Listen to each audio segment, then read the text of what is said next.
السلام علیکم ورحمۃ اللہ وبرکاتہ۔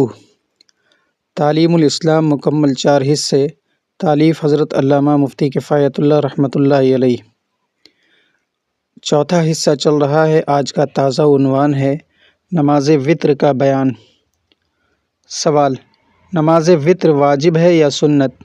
جواب: نماز وتر واجب ہے، اس کے پڑھنے کی تاکید فرض نمازوں کے برابر ہے، اور چھوٹ جائے تو قضا پڑھنا واجب ہے، اور بلا عذر قصداً چھوڑنا بڑا گناہ ہے۔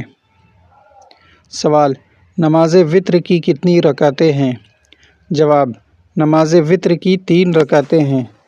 2 رکعتیں پڑھ کر قعدہ کیا جاتا ہے اور اتحیات پڑھ کر کھڑے ہو جاتے ہیں، پھر 1 رکعت پڑھ کر قعدہ کرتے ہیں اور اتحیات، درود شریف اور دعا پڑھ کر سلام پھیرتے ہیں۔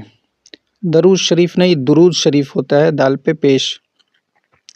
سوال: وتر کی نماز میں دوسری نمازوں سے کیا فرق ہے؟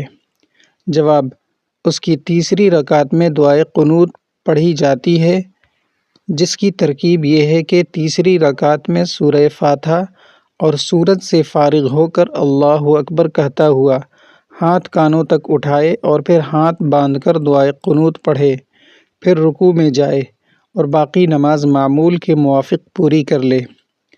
سوال: دعائے قنوت زور سے پڑھنی چاہیے یا آہستہ؟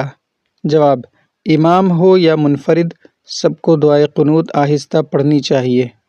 سوال: دعائے قنوت یاد نہ ہو تو کیا کرے؟ جواب: کوئی اور دعا مثلاً ربنا آتنا فی الدنیا حسنۃ وفی الآخرۃ حسنۃ وقنا عذاب النار پڑھ لینا چاہیے۔